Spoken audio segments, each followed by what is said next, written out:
Yan, viewers, followers, dahil sa solar namin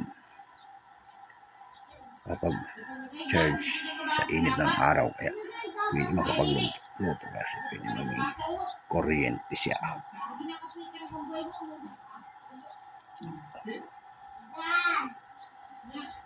Kailangan mo ng konting kahoy lang gamit ang blower, oras ang hangin para manatiling may apoy.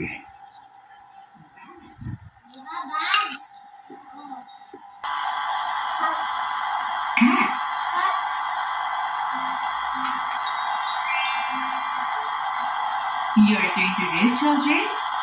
Cat! Bakit mo? Boy, naman daan ang dugo.